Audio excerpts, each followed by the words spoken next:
जब भी किसी महान व्यक्ति का नाम आता है तो विवेकानंद जी उनमें शामिल होते हैं। यही नहीं, स्वामी विवेकानंद जी द्वारा दिए गए हर एक ज्ञान, हर एक उपदेश को आज पूरा विश्व पूजता है। तो आज ऐसे ही रोचक किस्से सुनते हैं विवेकानंद जी के ज़िंदगी के। विवेकानंद जी के बारे में बहुत अच्छी बात यह है कि वो एक बहुत अच्छे रीडर थे। विवेकानंद जी चाहे कोई भी किताब हो, कोई भी बुक हो, उसे कुछ ही दिनों में अच्छी तरह से पढ़ लेते थे, उसे निपटा देते थे। उन्होंने न केवल ज्ञानवर्धक पुस्तकें पढ़ी बल्कि धार्मिक, वेदांत, दर्शन आदि सभी पुस्तकों को पढ़ा। उनका एक रोचक किस्सा आज मैं आपको सुनाता हूँ। जब स्वामी जी एक बार विदेश दौरे पर गए थे, वे अपने रूम में बैठे थे। उसी समय उनके रूम में एक अंग्रेज व्यक्ति आया और वो स्वामी जी का रूम देखकर हंसा, क्योंकि स्वामी जी ने एक टेबल पर 15-20 पुस्तकें रखी थी।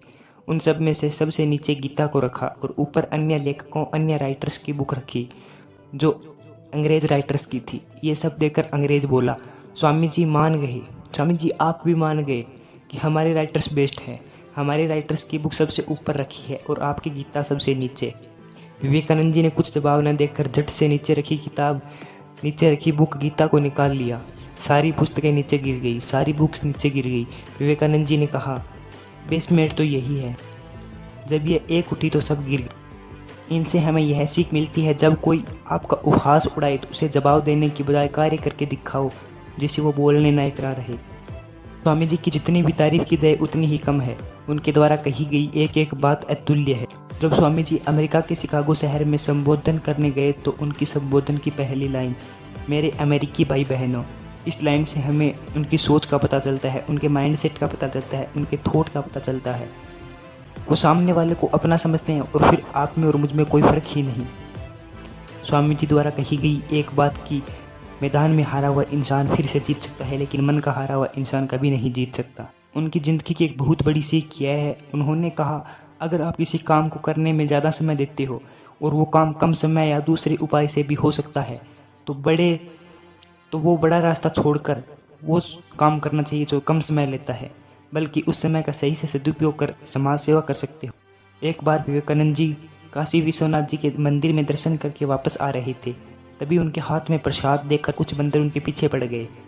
ये सब देखकर विवेकानंद जी डर गए और उन बंदरों से बचने के लिए भागने लगे। तभी आगे खड़ा एक व्यक्ति ये सब देखकर स्वामी जी से बोला, इन बंदरों से डरो मत, बल्कि रुककर इनका सामना करो। तब स्वामी जी रुक गए और इन बंदरों का सामना किया। सब बंदर वहाँ से भाग गए। स्वामी जी ने अपनी ज़िंदगी का सबसे बड़ा लेसन यहाँ से सीखा, अगर ज़िंदगी में कोई विपत्ति आए, कोई समस्या आए, तो उसे डरकर भागो मत, बल्कि उसका डटकर सामना करो। आप जितना ज़्यादा डरोगे, समस्या आपको उतना ही ज़्यादा डराएगी। स्वामी जी के द्वारा दिया गया एक नारा, उठो जागो और तब तक मत रुको जब तक सफलता प्राप्त ना हो, हमें अपनी ज़िंदगी में बहुत कुछ सिखाता है ये। इसलिए अपनी ज़िंदगी में जो लक्ष्य आपने ठान लिया है, जो सोच लिया है, उसे पाने के लिए मेहनत करनी होगी। अगर सफलता पानी है तो दिन रात एक करनी होगी। एक बार किसी व्यक्ति ने स्वामी जी से पूछा, सब कुछ खोने से बुरा क्या है? तब स्वामी जी ने जवाब दिया, अगर व्यक्ति अपनी उम्मीद को खो दे तो वो जिंदा भी मुर्दे के समान है। स्वामी जी ने कहा है, जिस दिन आपके सामने कोई समस्या ना आए, उसी दिन से समझ लेना आप गलत रास्ते पर हो। जय हिंद।